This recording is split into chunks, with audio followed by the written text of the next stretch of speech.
for those of us that do not know, agri-tech simply means the application of technology in agriculture, aquaculture, and horticulture, right? To create products and services that make the entire process of agriculture simpler and easier. EFA has leveraged on this knowledge that technology, that agri-tech is the future of agriculture to create AYuTe. AYuTe is one of the most ambitious agricultural competitions on the continent. That deserves a round of applause. Thank you. It is a competition that recognizes that the power of African youth and the many possibilities of emerging technologies, when combined together, can support smallholder farmers across Nigeria and Africa to grow their businesses and incomes, leading to a transformative force. You will agree with me that the youth is the power force of any nation, an energy source with limitless potential, which, when directed to the right channel, can transform an entire nation. Combining agriculture, the power of youth and technology would not only transform Nigeria, but Africa as a whole. According to Yemi Asubajo, the Vice President of Nigeria, he said, and I quote, the fundamental for the sustainable growth of Nigeria is not in hydrocarbon, no, it's not oil money. It is agriculture. Today, through the AYuTe competition, EFA Nigeria, having gone through a rigorous process to identify some of the best agri-tech innovators in Nigeria, is set to boost their businesses and set them on a path for greater growth and impacts by not only offering mentorship to these companies, but also providing the top 3 innovators with a share of $20,000. Every one of them, thank you. You can clap. Thank you. Thank you. Every one of these innovators here today are already winners, and we are beyond excited to learn a bit more about their innovations during the pitch sessions. As you can see, I can happily continue to talk about agriculture and youth power today, but I think it's best to leave the rest of the conversation to the panelists, to our guests, and to you, our esteemed audience. So it is with this great pleasure that I would love to invite, with a round of applause, please, from the audience, the country director of EFA Nigeria, Rufus Idris, to give his opening remarks. Please give him a round of applause. Thank you. Thank you so much.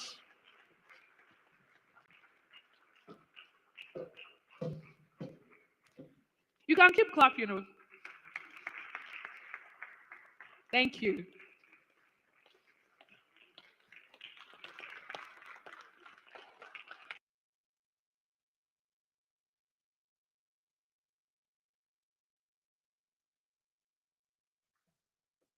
Good morning, everyone. Can we all hear me loud and clear? You're welcome, and thank you so much for making the date with us on this special edition of the AYuTe Africa Challenge Nigeria. We're all here today to jointly envision the future of Africa's agriculture, particularly Nigeria's agriculture, knowing the critical and important role that Nigeria plays within sub-Saharan Africa, within the continent, and also globally. Today, you all agree with me that we're living in a country where our agriculture is one of the most under-mechanized, where our smallholder farmers have no choice but to go on with manual labor that sometimes can be 3 times more expensive than getting mechanization services through tractor services. They're operating manual labor that also can take them 40 times slower than having access to mechanization services. And at the same time, they're going through processes that's very rigorous that have made this sector not attractive to young people like all young people that we have in the room today. Also, our agriculture as well is one of the most underperforming when it comes to yield and productivity. So we're still strongly locked into underperformance in Nigeria and also in Africa. We also have smallholder farmers that are operating in regions that happen to be one of the most vulnerable to climate change impact, flood, drought, new pests and diseases, affecting the smallholder farmers, calling for interventions to address some of these challenges. We're also operating in a sector where smallholder farmers are currently struggling and living in poverty because they cannot access extension services that they need. They cannot access fair market that they need. They cannot access improved input and seeds that they need. They also cannot access finance or innovation and technology that can help them increase or improve their productivity. Also, you agree with me that in Nigeria and also in Africa, our smallholder farmer population are aging. We have an average farmer being around 60 years old, and our younger ones are not interested to go into agriculture. All this call for immediate and urgent intervention. And that's why HEFA International was formed. HEFA International is a non-profit organization operating globally on a mission to end hunger and poverty. And this we do through working with smallholder farmers, working with communities, working with innovators, and working with government and private sector partners to address the issues and the bottlenecks that continue to keep the world in poverty and continue to challenge our food security and food systems in the world. HEFA International, for over 78 years, have been working around various continents, operating in Americas, in Africa, and also in Asia, implementing programs and projects targeting poverty and hunger issues in the most critical areas that you can imagine and that you can think of. In Africa, HEFA International have operated for more than 48 years, working in more than 10 African countries, addressing issues of poverty and issue of hunger across board. In those 78 years of operation, HEFA International have been able to impact more than 36 million people in 21 different countries. And we are on a mission now to add additional 10 million people to those that will be impacted by 2030. And one of the reasons why we are all here to all envision together what future do we see for Africa's agriculture and what future do we see for Nigeria's agriculture. So HEFA International haven't worked for all these years trying to address all these numerous issues that I mentioned earlier facing our smallholder farmers and our agricultural sector in Africa and also in Nigeria. We realized that there are two very key accelerators that we cannot joke with and that we need to leverage if we must solve these problems, if we must solve them fast, and if we must solve them at scale that's required to address our food security challenges, poverty issues, and also hunger issues as well. We realize that we need to tap into the power of our young people. In Nigeria alone, our population here have more than 50% of it being young people, creative young people, entrepreneurial young people that can come up with ideas and innovation that can solve the major problems that we have in the agricultural sector. We also realize that we must leverage technology and innovation if we must solve these problems within these sectors. We've done similar things in our entertainment sector. We've done in our financial sector. We've done in other sectors that we can imagine in the country and also in Africa at large. It's time for us to do the same thing within the agricultural sector as well. So HEFA International started what is called the AYuTe Africa Challenge, looking at how to catalyze innovations coming up from young Africans that can address problems within the agricultural sector in Africa. That's a big event that looks at innovators from all over Africa that might have ideas and probably at the growth stage that can make critical and large impact across countries. And that competition started in 2022, called the AYuTe Africa Challenge at the time. And these are competitions where people come together to compete for a cash prize of up to $1.5 million US to scale innovations that have been piloted before that can just help to extend the impact and the reach of such innovation. The first edition of that came up with two winners. We had Hello Tractor and we also had Cold Hops. Hello Tractor addressing issue around increasing mechanization services to smallholder farmers through a very unique model called the pay-as-you-go. And pay-as-you-go meaning an innovative financing model for people to assessors and other appliances to service smallholder farmers so we can increase mechanization level in Africa, increase productivity, and ultimately move smallholder farmers out of poverty. Today, I'm happy to inform you that Hello Tractor has been able to distribute more than 100 tractors to different rural areas where they're servicing smallholder farmers, and thousands of farmers have been benefiting from those services. And the goal and vision is to reach 50,000 tractors in Africa over a number of years. We have Cold Hops, a young man that's also trying and working to see how to reduce post-harvest loss by tapping into solar energy to provide cold storage facilities to farmers that are probably into growing tomatoes, peppers, vegetables, and the likes.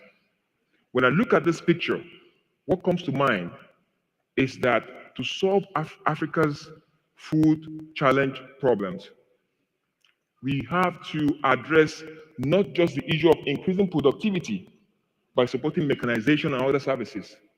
We also have to look at the issue of the wastages. How do we also address post-harvest loss that also accounts for large proportion of the deficit we have in terms of meeting our food need locally, and sometimes lead us to importing most of this food that we currently consume. Breaking it down, we realize that there are also other younger people that have innovation and ideas that are not at the growth stage. They are not looking for 1.5 million US dollars. They have smaller ideas. They want to test run it. They want to kickstart it. They want to start it up. But they don't have anywhere to get the financing required or the mentorship or the hand-holding that they require to put that into play. So Helfer decided to say, can we also have AYuTe Africa Challenge at country level? So in 2022, we implemented this in Senegal, in Ethiopia, in Kenya, and in Uganda. Today, we're all here to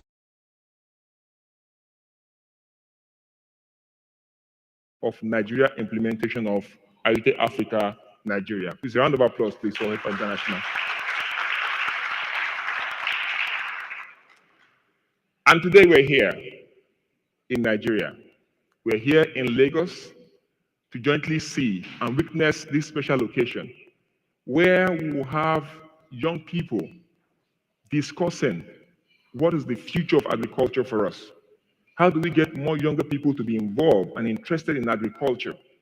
How do we get more people to support solving the critical problems that the smallholder farmers face in the current challenges that we have, and make us to continue to be a food deficit country where we import a lot to meet most of our local food demand and local need.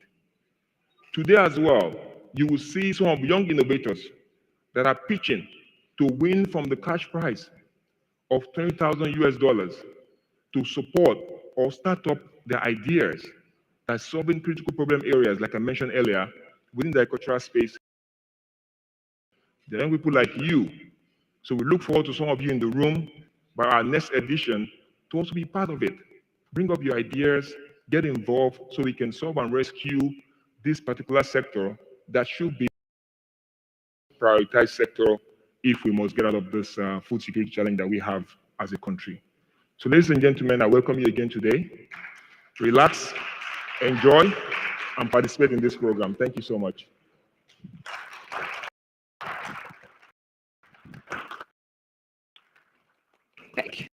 Thank you so much, Rufus Idris. Please give him a round of applause. One more time. Thank you so much, sir. And I think we've learned a lot from what he said. Why particularly, I am very now interested in agri-tech. If I can't code, at least I can be a founder.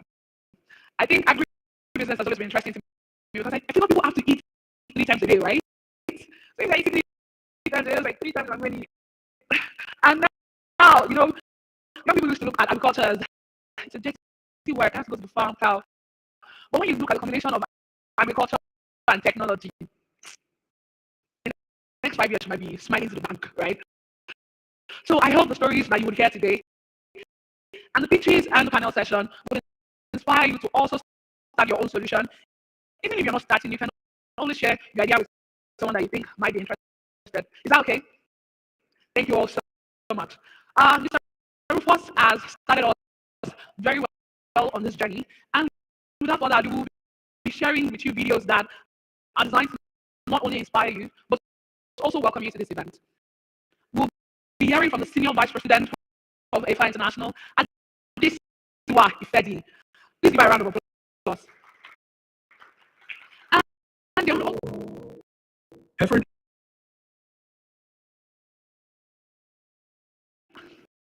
Stay calm, remain seated.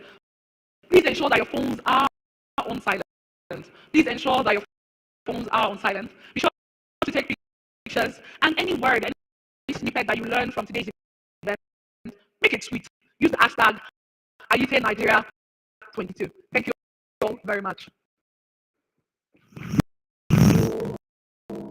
Effort International is a global development organization on a mission to end hunger and poverty in a sustainable way. We work with smallholder farmers, equipping them with the tools they need to end hunger and poverty in their communities. We provide farming inputs such as livestock and seeds for fodder, as well as animal management and business training. We also invest in cooperatives and infrastructure, connecting farmers to markets and building business ecosystem with farmers and food producers at their center. For over 4 decades, Heifer International has been a trusted partner for smallholder farmers across Africa.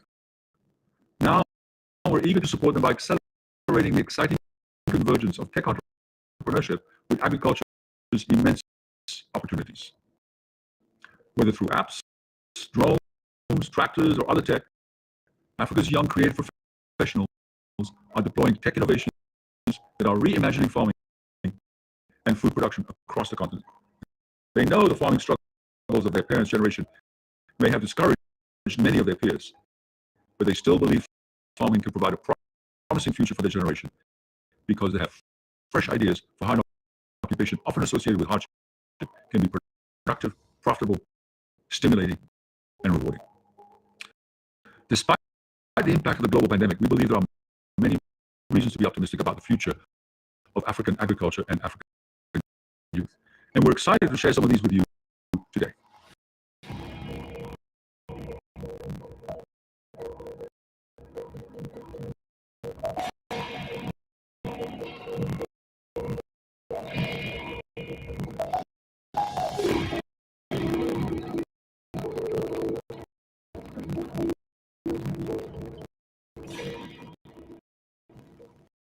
Heifer has been working in Africa in the last 45 years. We are working in over 11 countries in the continent. And our passion is really to ensure that smallholder farmers are able to reach a living income, that the income generated across the value chain is equitably distributed, that our food systems are inclusive, and that farmers can live a dignified life. In the process of working in the continent, however, the issues around youth and youth employment cannot be overemphasized. Right now, our population stands at 1.2 million people. Over 60% of that population is below the age of 25. By 2050, we expect to have over 800 million young people living on our continent. And the World Bank predicts also that by 2035, we will need over 430 million jobs for the youth in our continent.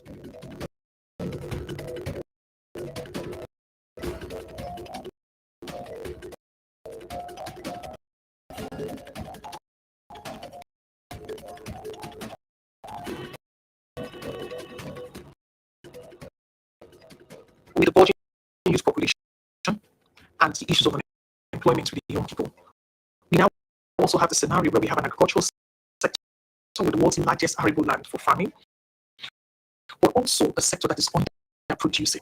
We have the lowest productivity per hectare in our continent. We have an aging smallholder farmer population who currently account for 60% of the food on our table. So here we are with a sector that could create jobs and transform the continent and improve GDP. However, the future workforce for that sector is unwilling to go into the sector simply because the sector itself is not attractive and is not considered to be a career for the future.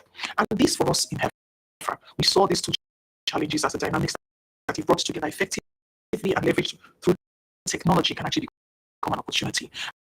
And that is the reason why we embarked on the research that we had done recently across 11 countries in the continent, so that we can begin to understand from the ground up the challenges hindering the youth from embracing agriculture as a future career and the problems hindering smallholder farmers from being able to reach the fullness of their potential.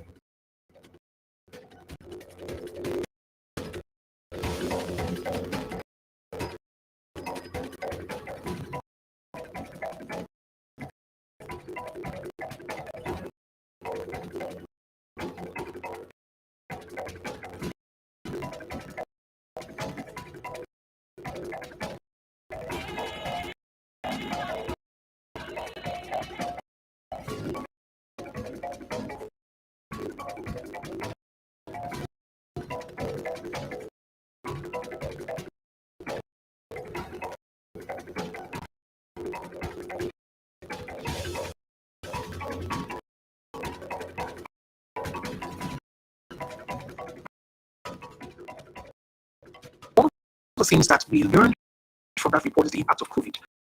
You see, COVID has helped us to not learn something we did not know before, but has really brought it more to light, and that is the fact that our smallholder farmers and even the youth in Africa are really separated by the digital divide. So as the world went into isolation, smallholder farmers and the markets that they work with had no means of staying connected.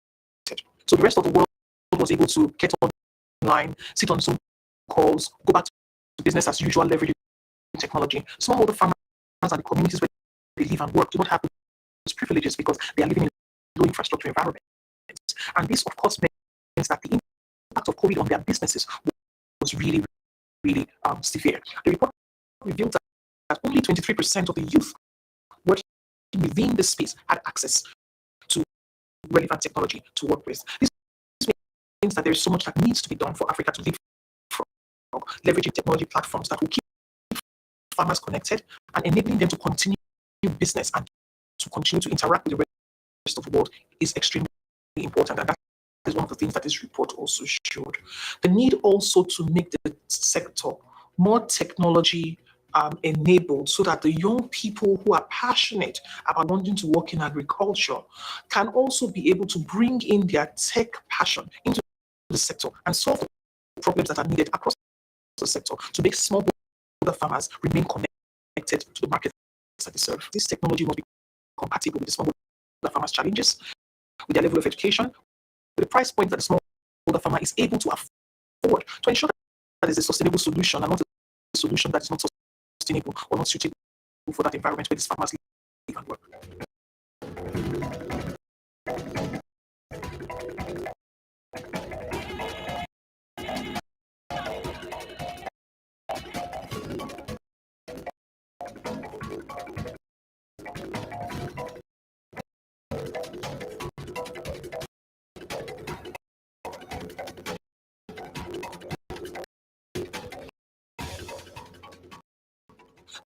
There is a lot of opportunity for young Africans to become the solution to the problems and challenges that we face, ensuring that their voice is strong at the policy table, creating the right kind of policy environment for them to have access to land, for them to also have financing that supports their startup ideas, meeting them exactly where they are at, and tailored to suit the uniqueness of their business startup situation is critical for success. To drive this transformation, the report has clearly shown that the youth are passionate, willing to leave the urban areas to come back to the rural areas, but require the support and the enabling environment for them to be able to do so.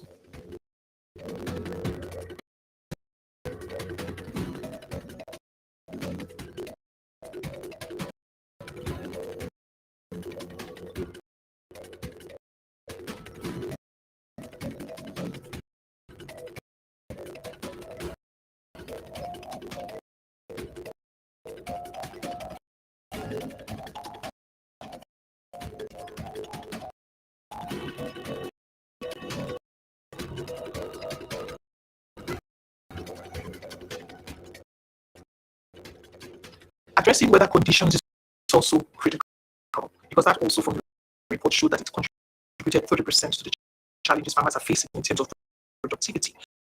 And technology and innovation can address this. New technology and innovation work being done by organizations like Ignition and a few others around ensuring that farmers can get SMS text messaging that gives them appropriate weather forecasts and supports them also to know when to plant and when to sow their seeds and etc. It's also very important to happen. The type of innovation that we need in the continent is one that is not just looking at the production side, but it's also looking at every aspect of the work across the value chain and supporting the farmers from the seed production to the harvest to storage. These types of innovation will ensure that farmer productivity also can be increased, that farmers can also make a reasonable, sizable income from the work that they do.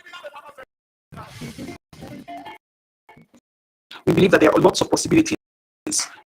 So even with the challenges that this report has unveiled, the work that is happening with young Africans across the continent is very inspirational. From Ghana to Kenya to Senegal to Tanzania to Zimbabwe to Rwanda, there are young Africans that are already taking up the challenge to leverage technology to address problems that farmers are facing at the farm level. From drone technology to all kinds of new data gathering that enables farmers to not only have access to capital, but also have the necessary information that they need to be able to improve their productivity. This has inspired us in Heifer to understand that as long as we can come together and support these young innovators, providing the necessary enabling environment for them to grow their business ideas and innovative financing to fund them at different stages of their ideas and able to support these ideas and take them to scale, we believe that our young Africans are definitely going to be the solution that Africa needs to unlock the opportunity we see in our agriculture.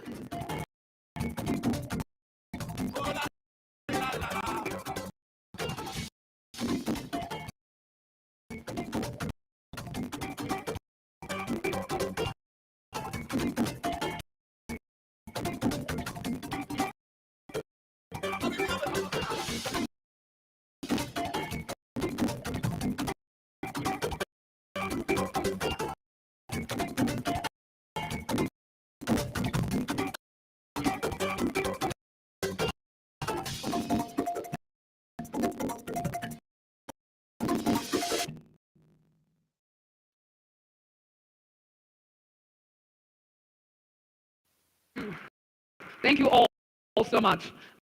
As we've learned from that video, agri-tech is the future of agriculture. And I know we've seen this change in the tech sector, in the health sector through tech, in the financial sector through fintechs.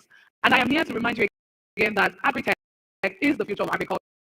And EFA Nigeria and EFA International as a body haven't identified this as organized by AYuTe. And this is why we're here today, because we are going to be showcasing some of the best innovators in agri-tech in Nigeria are going to be pitching here today, not only for a share of $20,000, but also to inspire you. I'd like to say something that you are the change you have been waiting for. A lot of us, we see problems in agricultural space and we're like, what can we do? I'm so little, like I'm a speck in the ocean, but no, you're not. You are the change you've been waiting for. The Honorable Commissioner of Agriculture of Lagos State, Miss Bisola Olusoya, who was present at the launch of this program and had to give a very powerful message, and sent a representative, the Director of Agricultural Training Institute, Mr. Emmanuel Fatai. I would please give a round of applause to join us today for this program. He will be giving us a goodwill message from the Honorable Commissioner. Please give him a round of applause. Thank you, sir. Good morning. Sorry, good afternoon, ladies and gentlemen. Good afternoon, ladies and gentlemen. I'm sure I'm talking to people who are far younger than me, and I expect vibrancy, I expect energy in the house. Good afternoon, ladies and gentlemen. Thank you very much. I bring you greetings from the Honorable Commissioner for Agriculture in Lagos State, Ms. Abisola Olusoya. Thank you. She's very passionate about programs like these. And as rightly introduced, she was here at the last edition, and gave the keynote address also at that program. And she sends apologies for not being here personally.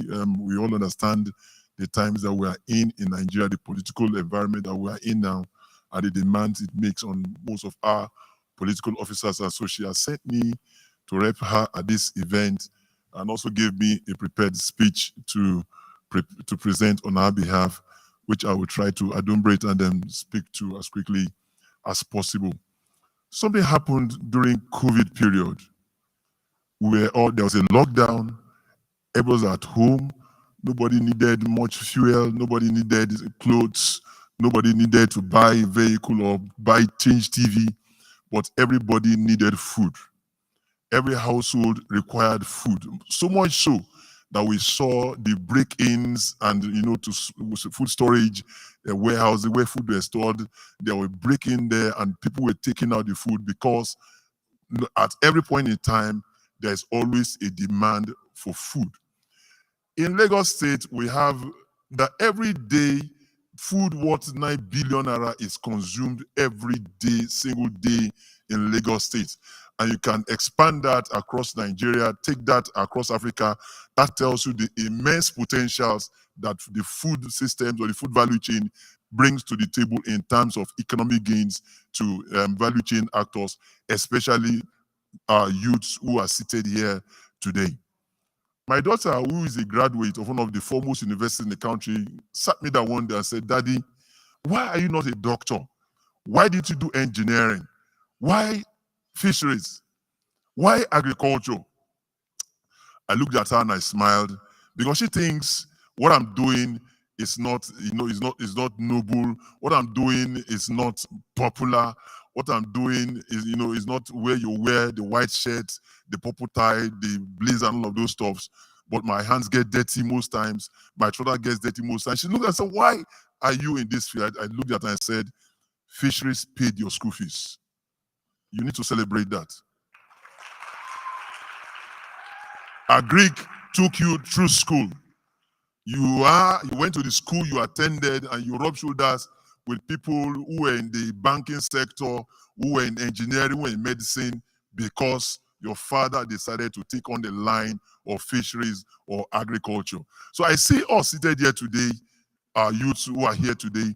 I see a bright future for you in the vocation or the enterprise that you are being launched into today. In the next 30 years for Africa, well, Africa has about a population of 1.4 billion, as I'm told, in fact, the record says at 28th of November, about 1.4 billion in Africa. And that by 2050, this figure will double, and it will also double again at the end of the century. So Africa, by the year 2100 or thereabouts, will be approaching a 4 billion population figure. Now, as population is increasing, there are many challenges that come with it. But with the challenges comes immense opportunity. These are mouths that must be fed. And that's where we come in.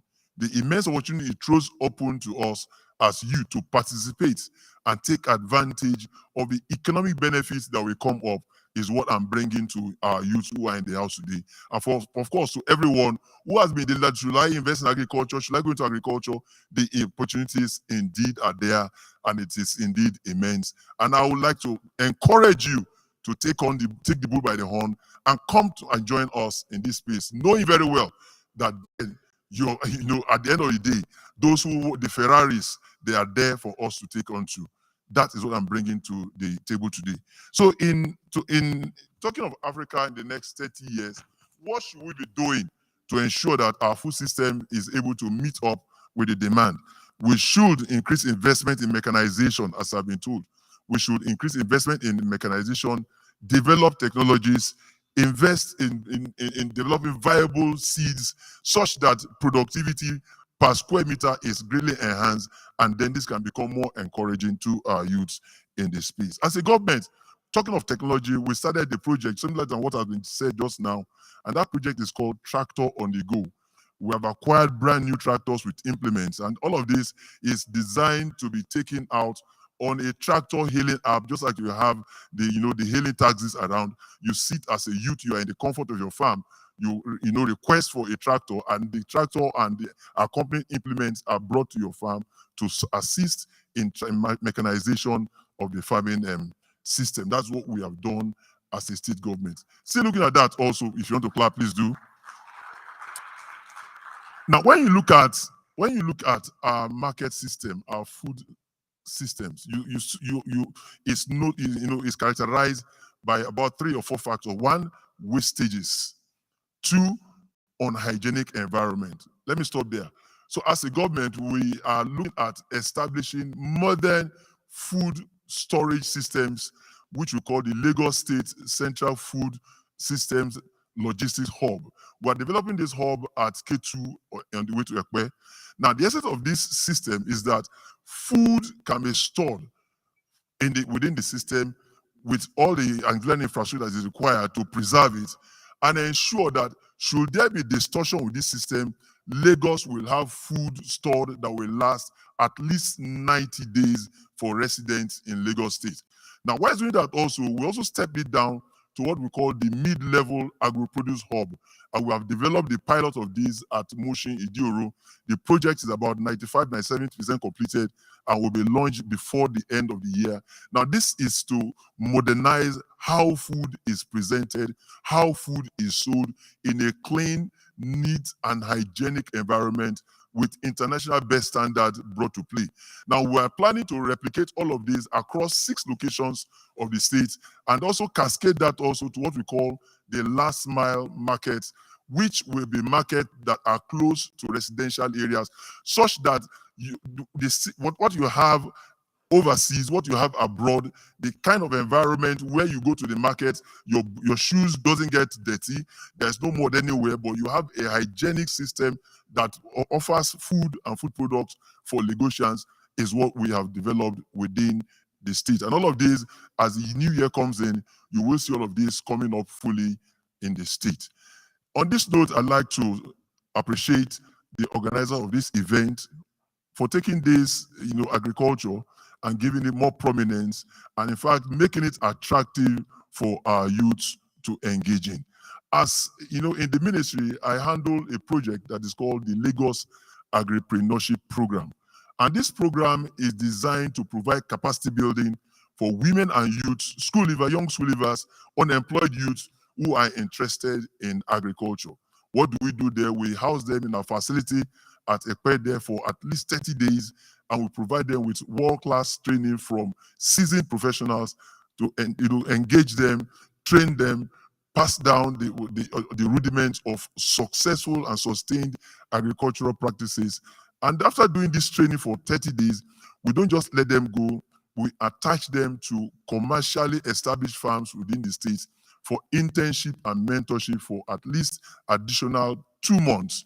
And thereafter also, after finishing that lap of the training, we also take them for what is called the enterprise training development, where they are given entrepreneurship training and then positioned for loans from the Central Bank of Nigeria. This will begin in 2020. And just last week, we concluded the 15th batch of 200 participants in each batch. And we are starting the next batch tomorrow at our facility. We believe as we keep on doing this, will make farming attractive to our youth, such that as the aging farming population are going out, we have a ready crop of youth who are taking the bull by the horn to ensure that our food production system remains intact and that we're able to meet the food demands in Lagos State, in Nigeria, and of course in Africa. Thank you very much for listening.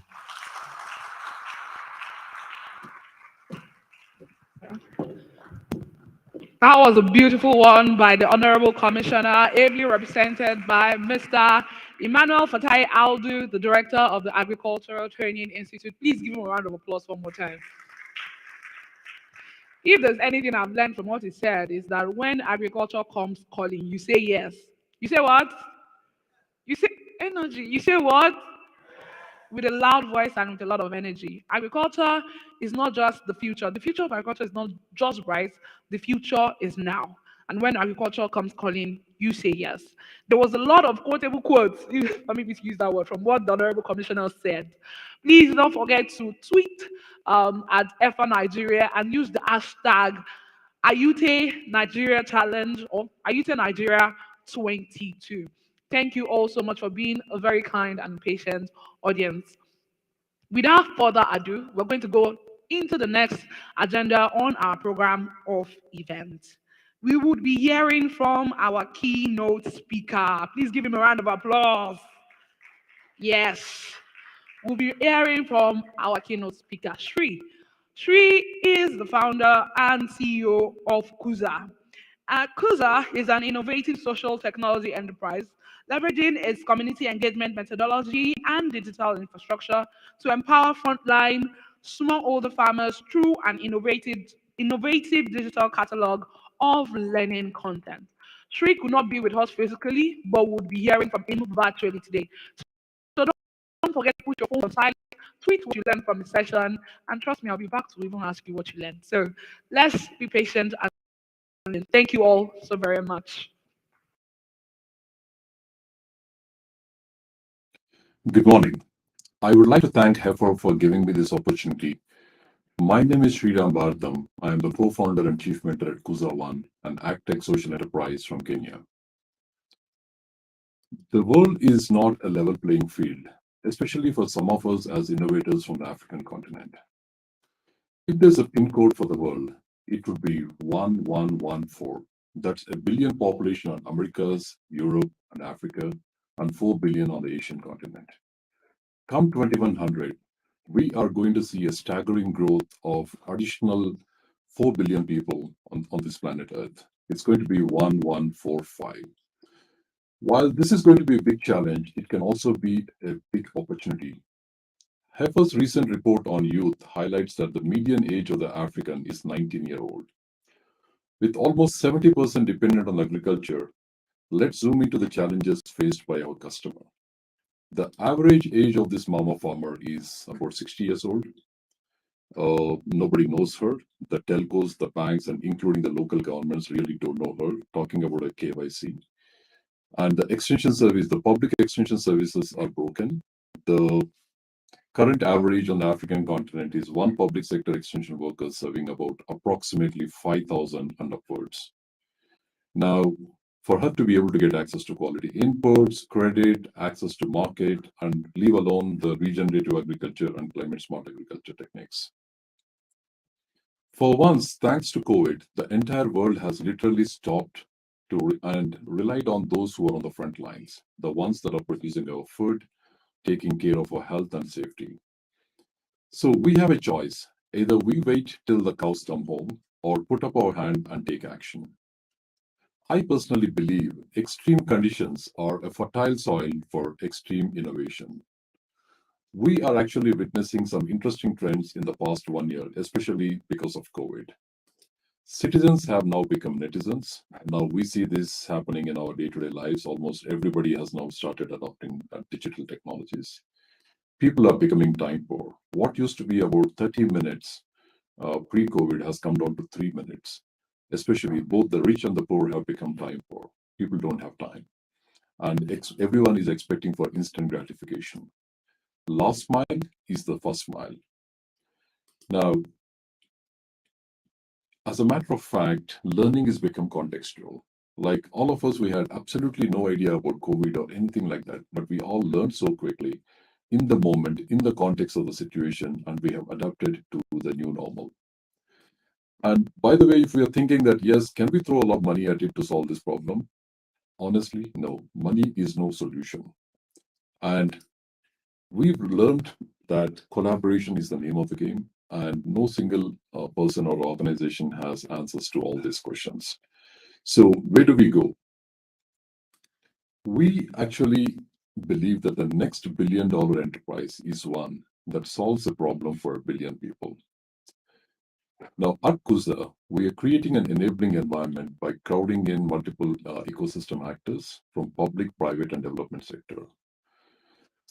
And with the focus on the bottom billion and the last mile, we are creating opportunities for youth, women, and small business owners. And how do we do this? We identify rural youth at a grassroots level, get them ready. We have something called Rural Entrepreneur Development Incubators, And this is where we carefully handpick them, groom them, and nurture them to become leaders. And this is where we run a program called Leadership Academy, which runs for approximately 3 to 4 months. Here is where we equip the youth with portable digital kits. This is we have digitized over 40 different agriculture value chains in micro learning video format, and we equip the youth with these portable digital kits where they are able to go around, move around with these kits on their shoulders and use this portable digital technologies to be able to screen the content to the farmers in their local communities without the need for internet and without power. And this is how we are creating opportunities to learn, connect, and grow one at a time. Now, if you see, initially we thought the learn, connect, grow is a linear cycle, but then very quickly we realized that this is a cyclical. So we continuously learn, connect, and grow. At Kusa, we create this enabling environment where we have a dedicated mentor supporting each of these youth. These youth entrepreneurs learn with our mentor, they learn from their peers, connect with a set of service providers and also the farmers, and then they grow continuously. Now, as the famous African proverb says, alone you can go fast, together you can go far. Ours is an overnight success that took 20 years. The unintended consequence of our focused efforts has impacted over 6 million people and created 150,000 plus new jobs to date, just in the past 1 decade. We are confident that with the support of some of our strategic partners like Heifer International, World Bank, UN World Food Program, and others, we would be able to meet our stated goal of 1 billion people by 2030. We thought that if we could just incubate the youth entrepreneurs once, our job is done. Honestly, no, that's just the beginning. And let me just walk you through the process on the secret sauce that we have discovered. We carefully select and incubate each of these individual youth through the Ready program where they learn, connect, and grow. And then we actually bring them together as a collective. So most of the time, we realize that the youth actually think their peers are their competition. We are trying to build a culture where they are able to bring in their respective strengths, and we carefully curate them and bundle them into a smaller groups within the local communities so that they can actually work together as a collective and they can learn, connect, and grow as a small team. And this is how we are able to scale this nationally and internationally by now able to give them an opportunity to be able to network across. Now, let me just dive deep into this beautiful looking visual here. You may be wondering, what is this beautiful flower or beautiful diagram? This is actually our data map. If you look at closely, each of this green bubble out here is a county, and each of the purple bubble here is actually a service provider or a solution provider, and the orange ones are the entrepreneurs. So our effort is really to identify each of them, incubate them while they are at the margins of this boundary, and then we help them to learn, connect, and grow, and then they move gradually towards the core of this. Now, the size of each of these bubbles shows the volume of transactions that they're doing, and we believe this is just a beginning of a revolution which is going to transform the way agriculture is being done. Lastly, I wish to say that the Kusa was one of the finalists of the AYuTe challenge last year.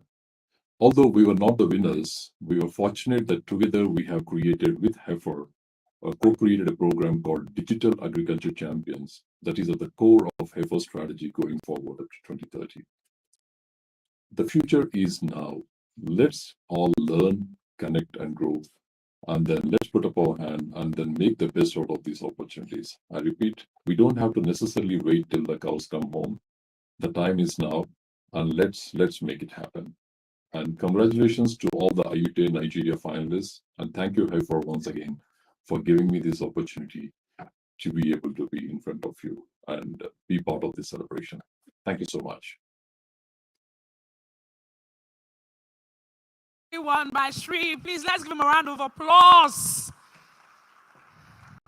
I see you taking notes. That's amazing. If there's anything I learned from this presentation again, is that the time is now. The time is what? The time is what? A lot of young people are perfectionists. They want to wait till everything is perfect, the money is in your account. You have like $100 million and you can afford to, use one of those millions for business. But no, the time is now. Without further ado, you see that the seats are already set up, which means that we have a panel session. Panel sessions are one of my favorite parts of events because it is at that point that you can ask questions. One of the things I've learned being participating in student events is that you should ask questions in panel sessions, relevant questions, right? So as the panel session is going on, please make sure that not only do you listen, you take notes and ask relevant questions that can, enlighten you, improve whatever business ideas you have, and so on. Don't forget to tweet or take pictures and put on Instagram or make videos and put on TikTok with the hashtag AYuTe Nigeria 22. Without further ado, I'd like to bring on the moderator for this panel session, a beautiful and brilliant woman who I have come to respect so much. Her name is Lanre Oniyitan. Please give her a round of applause. I'll be telling us a bit about her. Olanrewaju Oniyitan is a skilled consultant, entrepreneur, author, speaker, and advocate focusing on creating wealth, jobs, incomes, and economic growth. Lanre founded and heads W Holistic Business Solutions. She also serves as the executive director for the firm's social impact projects and non-profits, Seed Care and Support Foundation. Please give her a round of applause. She began her career at KPMG Professional Services in the Business Advisory and Risk Management units. She has worked closely with international and local private sector actors, federal and state governments, development agencies, academia, membership-based organizations, and non-governmental organizations in a wide range of sectors. She's a powerhouse. She is a 2019 Obama Africa Leader and the recipient of several awards and recognition for her work in entrepreneurship development, education, agriculture, and job creation in Nigeria. Lanre loves learning, thinking, and creating innovative and sustainable solutions to complex global issues. Please, let's give her a round of applause. She's someone that you want to grab her by the hem of her garment before she leaves.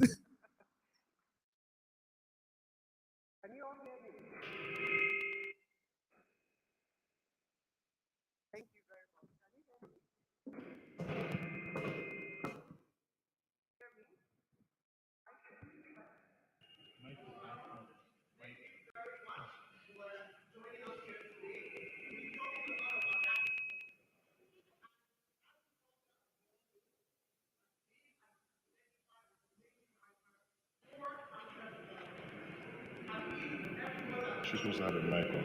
Yeah, she has a mic on.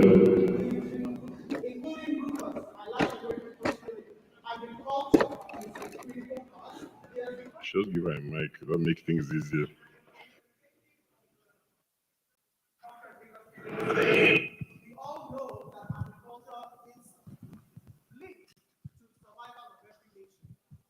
It's very important. Now, today in Africa, young professionals are developing and deploying tech innovations. We've seen several tech innovations today. We've been told about Hello Tractor and Cold Hubs, who were the AYuTe winners at the regional level. These entrepreneurs are showing that agriculture is a profitable career choice. And as young people, we know that agriculture is not just a career of last resort. It's a career that we can all look forward to taking up and making a lot of money while doing it. Agriculture can be profitable. From drones that can detect crop diseases to solar-powered cold rooms and refrigeration hubs that prevent food waste. We've seen so many of these innovations today. Now, Heifer International believes that the future of agriculture hinges on providing these opportunities for young African innovators to transform the continent and the agricultural landscape. And we're here today because of the AYuTe Africa Challenge, the Nigeria edition. This year, we've seen the regional accelerator go down to different countries. As the country director mentioned, Rufus, we've seen this competition happen in Ethiopia, in Kenya, in Rwanda, in Senegal, in Uganda, and now in Nigeria. Can we give Nigeria a round of applause? I would like to welcome you to AYuTe Africa Challenge 2022 finale. Who's excited? It's been a long journey, and we're excited to have with us young entrepreneurs working across the agricultural value chain in Nigeria, showing us the power of innovative youth. Please welcome with me on stage some of Nigeria's finest agricultural innovators. They're not the ones pitching today, but these are young entrepreneurs that have done so much in the Nigeria's landscape, and I'll be having a conversation with them today. First up, I would like to welcome on stage Onyekachi Ekezie, the CEO, Captain Foods. Please, let's give him a round of applause as he comes on board.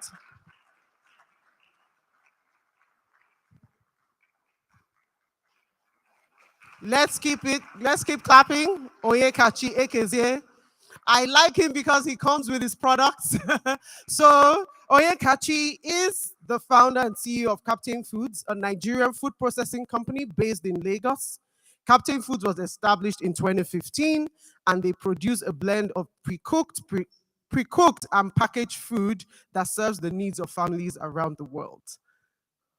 Kachi, come on stage. Let's give him a round of applause.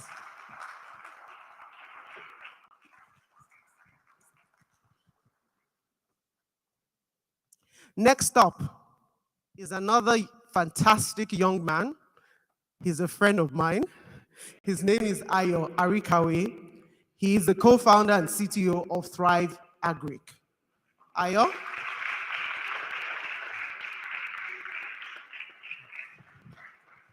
Thrive Agric is a fast-growing agricultural technology company based in Nigeria.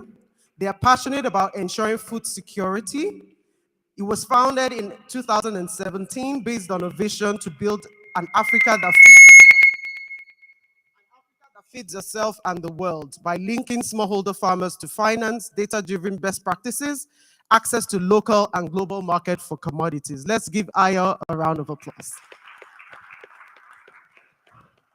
And this panel will not be balanced if we do not have my dear friend, Olufumibi Asumono, Partnerships Project Manager for Polar Advisors. Let's give her a round of applause. Let's keep clapping, let's keep clapping.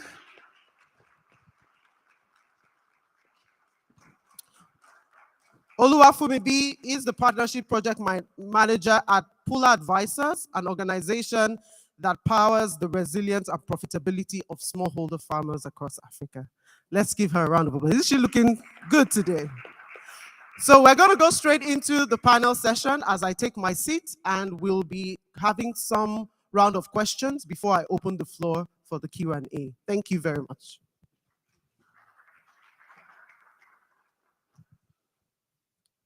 So the first round of questions would be to anyone that would like to start, and it's open to either Ayo, Fumibi, or Kachi. Now, we all know, and we've been saying in the room, that the perception about agriculture is not the best. We see smallholder farmers as being illiterate.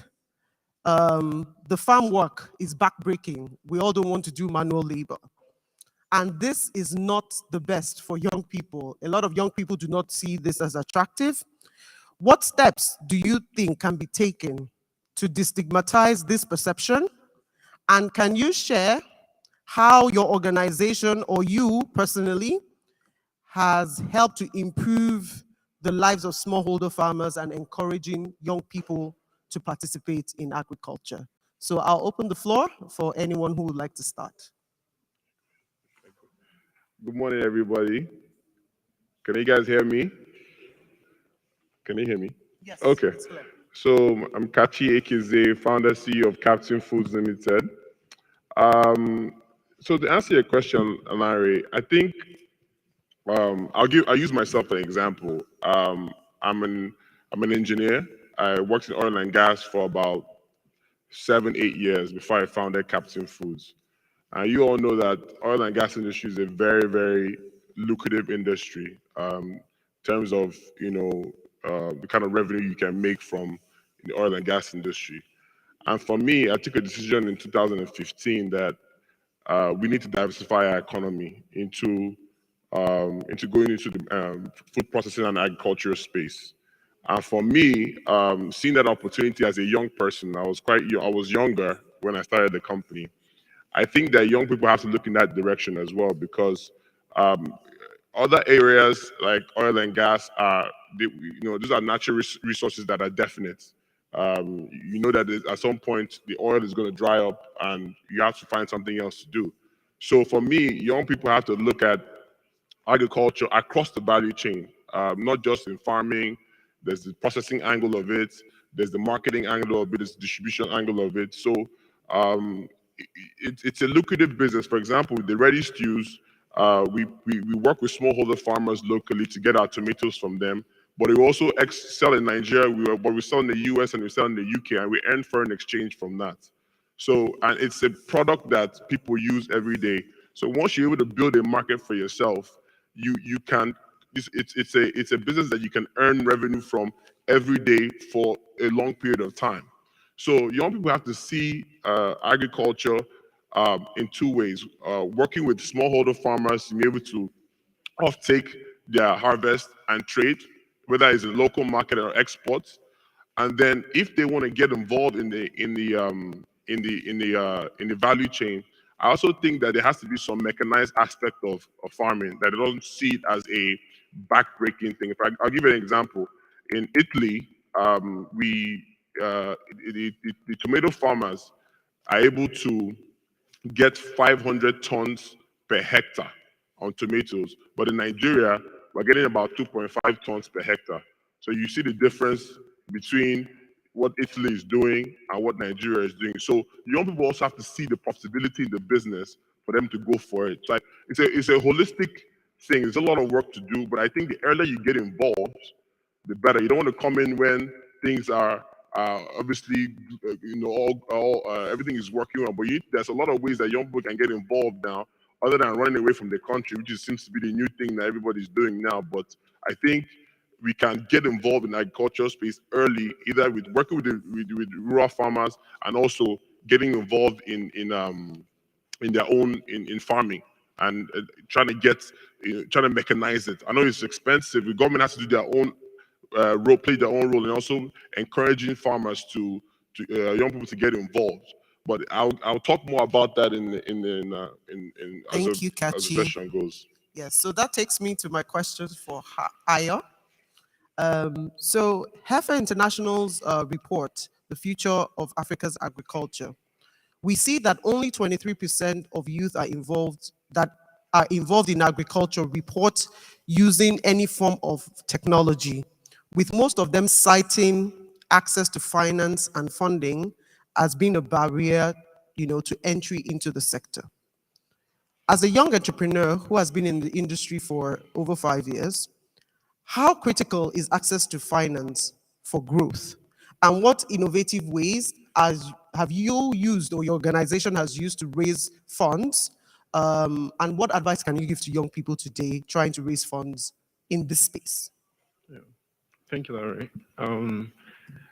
I think definitely super important for financing to be available for young people to be interested. I mean, most of their heroes on the internet wearing gold chains and stuff.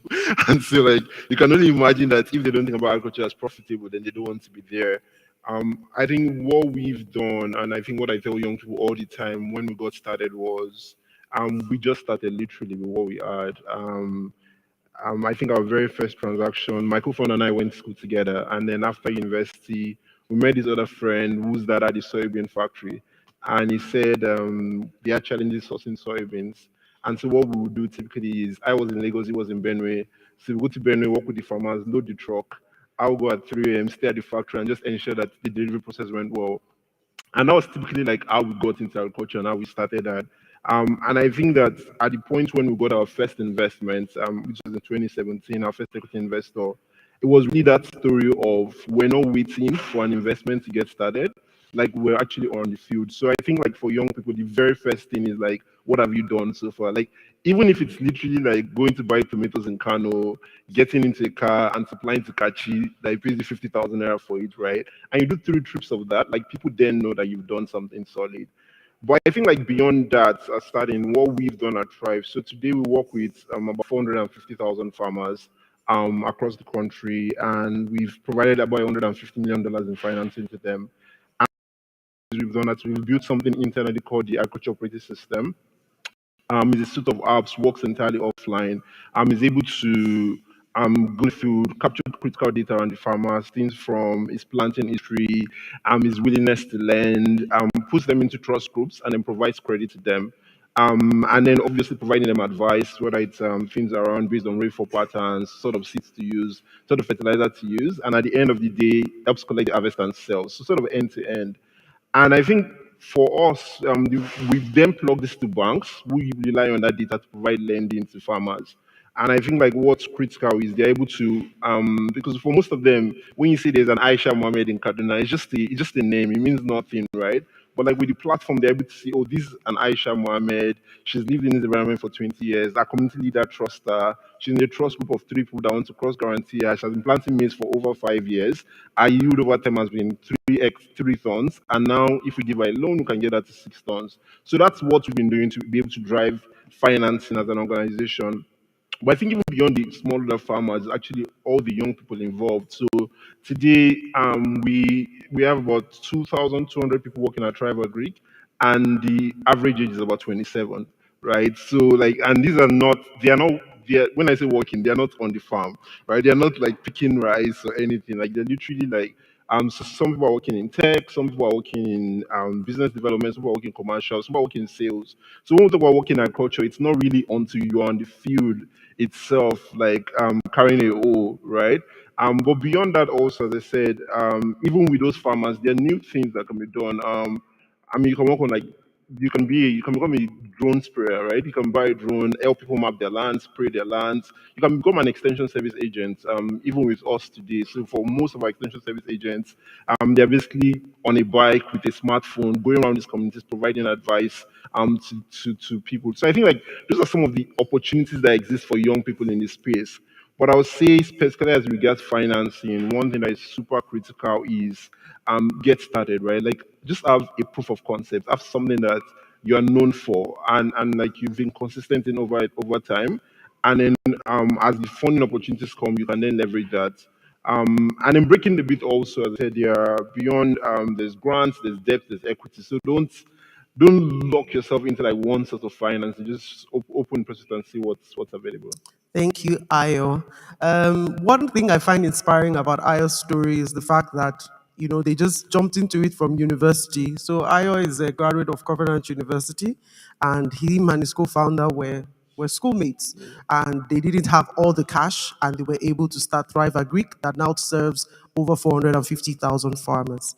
That is very, very inspiring. I'm going to move to Fumibi.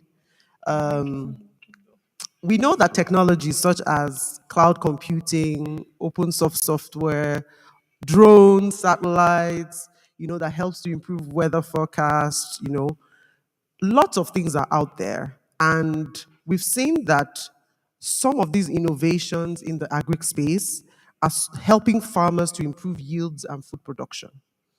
Now, do you think that the Nigerian youth can play in the agri-tech space and contribute to the innovation springing up in Nigeria and across Africa? So do you see space for young people in this whole thing that is going on? And how do you think they can tap into this opportunity? Absolutely. I do see space for the young people and young Nigerians in the agri-tech space. And that is why we are even here today witnessing these young Nigerians kind of create innovative solutions that aid the agricultural ecosystem to be more productive. And I think what I really want us to focus on and be very cognizant of or wary of is the roadblocks that prevent these startups and these budding innovation solutions from scaling up. because they are definitely springing. There are more Nigerian youths that are definitely building solutions to innovate around agriculture in the agricultural ecosystem. But I think we need to focus on those roadblocks that prevent them from being just at the budding stage to actually be able to scale and increase usability as well. And so we need to be able to remove those roadblocks and encourage more of these youth to build more of these solutions and be sustainable enough to remain in those spaces and carry out the solution on a large scale. And so, because if we always see like there are so many tech solutions I can literally list right now at top of my head, but then only 23% of young Africans in agricultural space actually use any form of technology in their cultural practices. And so, until we are able to get that gap covered and be able to encourage more of these people to be able to retain their sustainability in the space, we are going to be getting it wrong. And as we are leveraging technology and more modern practices, we are able to increase productivity and our competitiveness in the cultural ecosystem to curb food insecurity and poverty. And so, yes, I do see a space for us. Thank you. Thank you. All right.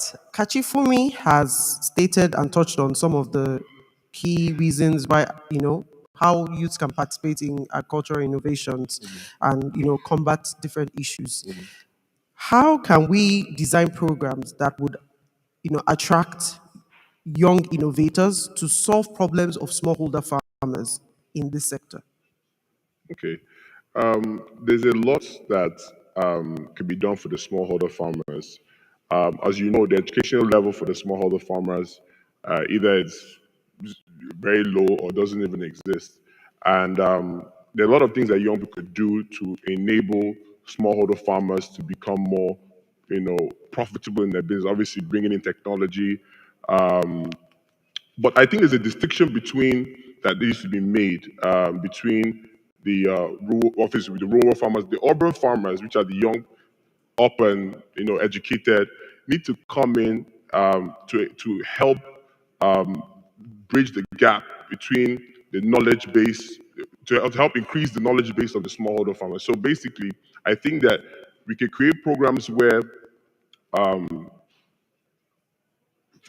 young people know that they have access to market for their harvest. For example, someone like me in the processing part of the value chain, if young people know that hey, we have a ready market for them, right? They don't want to go into the aspect of farming and whatever, and they start looking for a market to be able to sell. They know that they have access to market. They know that this is a profitable venture for this. We want to create programs for them to create access to market. I think that's the biggest thing. And then also, the government has to play their own role. For young people to even get involved in farming, people need to be secure to go to the farm. Security is a big thing. If somebody is going to Ogun State to go into farming, they want to know that they can go to the farm and come back in the night. Or in the day, at the end of the day, so they know that they're secure on the farm. Now, the government also has to find a way to subsidize farming. What I mean by that, in the US, for example, I know we're not in the US, but in the US, farmers actually are subsidized by the government. They know that once the harvest comes, they're not going to be looking for where to sell the harvest. That's a big thing for them, and they're able to do that. So for me, I think is being to if young people understand that hey, we have access to market, we also have an element of mechanized farming involved in this process in these programs.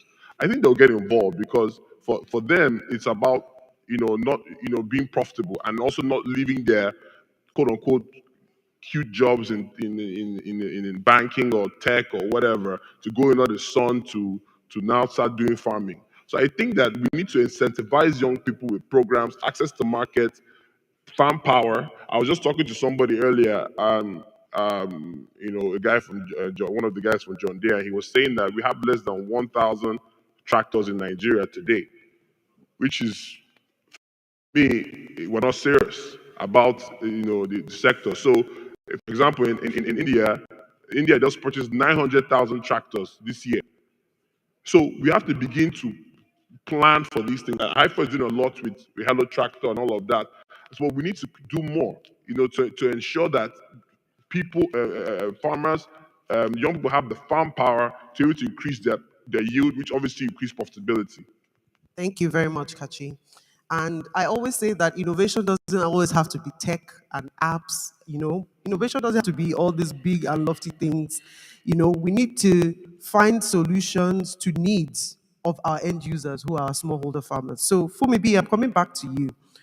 Um, we've seen the devastating floods across Nigeria, recently, especially for our rice farmers, losing millions of naira, in fact, dollars. It runs into millions of dollars as well.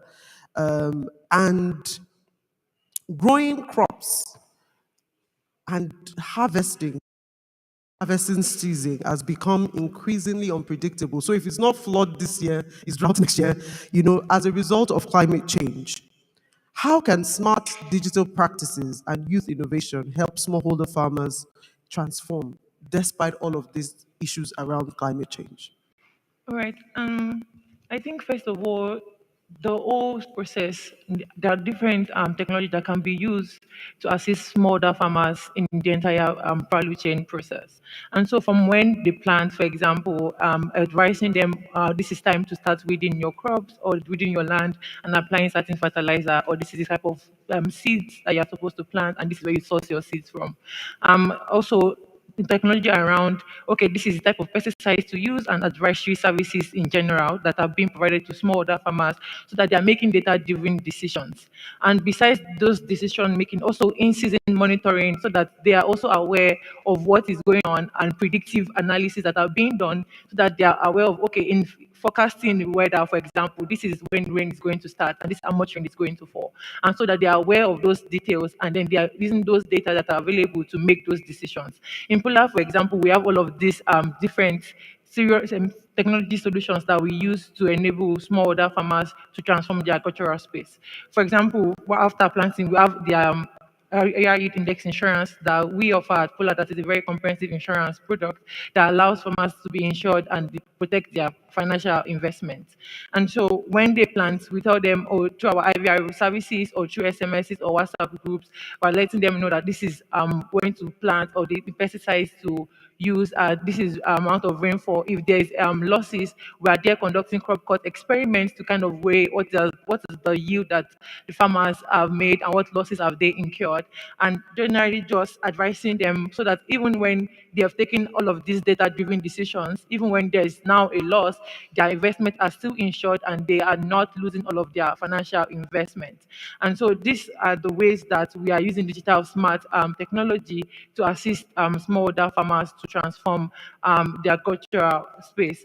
I think I want to give an example, particularly around flooding and rice. In 2020, for example, they experienced both flood and drought in the northeastern Nigeria, and Pula then processed the largest payout at the time to 650,000 farmers. And recently, in partnership with IFA International, we launched our Pay at Harvest insurance product where we pre-financed insurance premiums for these 3,000 farmers in Nasarawa and Borno State. And when they did experience flooding, we paid out 111 million naira to 3,000 farmers. And so even if we are using digital smart technologies to enable farmers to secure their investment, to ensure that they are aware of what is going on ground, and that we're also present on ground, we're also ensuring that besides all of this technology that are available, that there is another fallback plan that farmers have, and that they are not losing all of their investments in one season. And so, yeah. Thank you very much, Olufemi. One of the key things I love about Pula when they use technology is also in the pricing of insurance premiums. So Pula through technology is also able to price insurance faster because of technology. So within the value chain, there are different ways we can use technology to be able to ensure that the farmers are getting more value. Ayo, I'm coming back to you. The AYuTe Africa Challenge is one of the most ambitious agricultural competitions on the continent today. And we envision combining the power of African youth with the many possibilities of the emerging technologies we're seeing on the continent today to support smallholder farmers, both in Africa and, of course, in Nigeria that we're in today. And what do we want to do? We want to grow the farmer businesses and their incomes.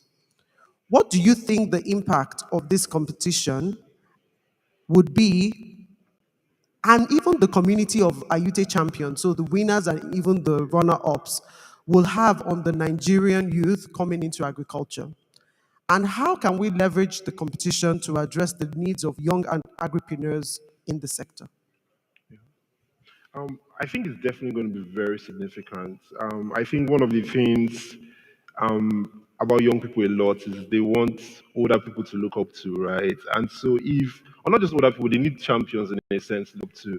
So if everyone that is famous or influential or rich is either into banking or music or tech, right? Then there's just nothing to inspire them to come. And I think like with the Ayite competition, what we're doing is we're building our models. We're able to say, look at this person that was your classmate, right? Now he's on stage, he's won $20,000, he's secured partnership with AFA, and he's able to do this and this and that. And then they can look back 2, 3 years, and then there's just a model, right? They can see someone that is their age mate, so just a few years older, that they can then inspire to want to be like. So I think like those are and it's very significant for young people, and I think that's one of the things that IUT does. So all of a sudden we look back 5 years from now, and then we have all these many champions that come out from IUT Nigeria or the regional competitions, and then they are then inspiring like a new bunch of young people who want to come into agriculture. I think another thing that we would see is the partnership, the stamp, right? So, I mean, first of all, just even being Nigerian sometimes is a disadvantage. They're not talk of being young, right? Like, I know when I was working in here, for instance, right? Because I did not wear a native when I was wearing sneakers, they were like, "So you have to go back there and register." And so it's just like there's just a disadvantage young people have every time, right? And then even when you walk into like boardrooms or to meeting rooms, you just don't look older. Nobody's interested in talking to you. But I think when you go into those rooms and then on one end you have a partnership with IFA, right? And you're like, oh, I'm partners with IFA and we're doing like just the name alone opens doors and more people want to listen to you. I think it can be really transformation for those businesses. So that's what I see. I think one is just the models and then the partnerships are able to evolve. And I think like it will definitely like be really significant in helping Africa. Thank you very much, Ayo. And on that note, I would like to open the floor for you to ask one or two questions to our agricultural models and champions here today. Do we have any question in the house? We can take one or two questions from the audience before we call it a close. We have opportunity to ask them questions about what they've spoken about, their businesses, or about themselves. Any question? There's a question here.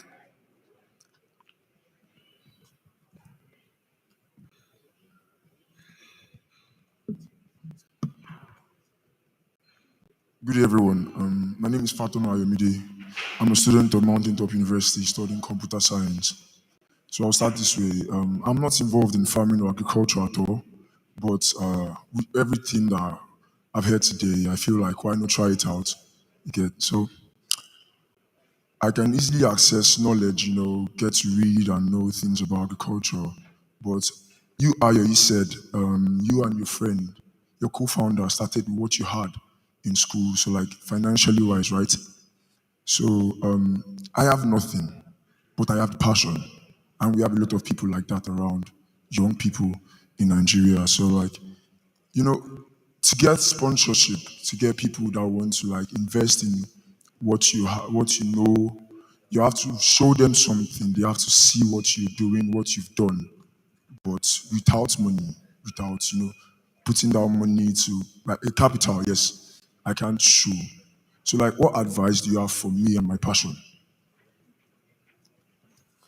I think that question is for you, Ayo. Yeah, did you hear what Since you started yes, from I did. university. No Yes. worries. Thanks, Aya, for that question. I think one of the things you can do, for instance, is apply to the AYuTe challenge, right? That's one thing. And then, I mean, put in your best. I've done a lot of competitions like this earlier on. And whether it's $2,000, $5,000, it's always a good starter, right? So I think there are many of those things like that. Like be on the internet, apply for them. But I would think beyond that, or in addition to that, right? Everyone keeps saying they need sponsorship, and I don't in any way doubt that you do. But there's something in your hand, right? Literally that you can sell. Um, even if it means, as I said, like when people want to see what you've done before, it literally could mean that you went to Mount Wolf, you bought a bag of tomatoes, and you supply the hotel, right? That end to end probably costs you like, I don't know, 15,000 naira. I'm just guessing, right? And then imagine that you did that once a week. And then in 6 months' time, somebody comes to you and says, "Oh, you've always been saying you're passionate about culture. What have you done with it?" And you're able to show the person that over a 6 month period, every week, I have consistently supplied tomatoes to this hotel. Like I'm one of their biggest partners, right? And then the person has, and then so, I mean, you come to me with that pitch. I'm all of a sudden interested. I'm saying, "Oh, if I give this young man maybe 500,000. That means you can do 5 hotels, right?" So there's always the little thing you can start, literally, with like no matter how small the money you have is. I mean, I'm very similar to us, as I said. When we started, there was no one app or anything. Like it was literally just buy soybeans, sell soybeans, and that's what evolved into what we have today. So yes, while there are competitions like this, there are opportunities to always get started. There's always like what you have in your hands, right? And how can you get started with that? Thank you, Ayo. We have one more hand and then would close for the day.